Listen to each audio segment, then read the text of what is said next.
தினமும் நம்முடைய வாழ்க்கையில நம்முடைய குடும்பங்களுக்காக ஜெபிக்க வேண்டியது அவசியம். அது ஆண்டவர் அழகாய் நமக்கு கற்றுக் கொடுக்கிறார். ஆமீன்.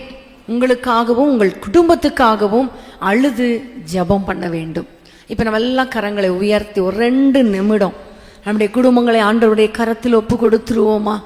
ஆண்டவருடைய கரத்தில் ஒப்பு கொடுத்துருவோமா? அப்பா, என் பிள்ளைகளை உடைய கையில் ஒப்பு கொடுக்கிறேன். என் பிள்ளைகளை ஒப்பு கொடுக்கிறோம்.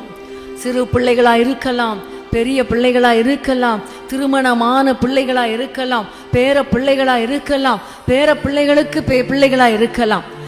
யாரா இருந்தாலும் இப்ப நீங்க ஆண்டவருடைய கரத்தில் ஒப்பு கொடுக்க போறீங்க. என் பிள்ளைகளை உங்க கையில் ஒப்பு கொடுக்கிறேன் அப்பா. இந்த உபவாச நாட்கள்ல நீங்க சொன்ன வசனத்தின்படி எங்க ஜெப வாழ்க்கையில் அப்பா எங்கள் குடும்பத்தை உம்முடைய கரத்தில் அர்ப்பணிக்கிறோம். ஹல்லேலூயா.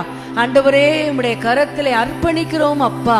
வாலிப பிள்ளைகள் முதல் சிறு பிள்ளைகள் முதல் பெரியவர்கள் வரைக்கும் ஒவ்வொருவரையும் உம்முடைய கரத்தில் அர்ப்பணிக்கிறோம் ராஜா.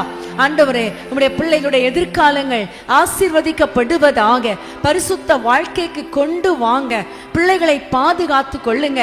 எந்த விதமான உலக பிரகாரமான காரியங்கள் சிற்றின்பங்களுக்கு பிள்ளைகள் அடிமைகள் ஆகி விடக்கூடாதே.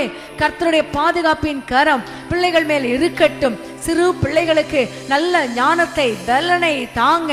சிறு வயது முதல் உமக்கு பயப்படும் பயத்தை தாங்க. பிள்ளைகளை ஆசீர்வதிங்கப்பா. ஆண்டவரே, குறிப்பா குழந்தை இல்லாத பிள்ளைகளுக்கு குழந்தை பாக்கியத்தை கட்டளை இடுவீராக. தடைகள் உடைக்கப்படுவதாக.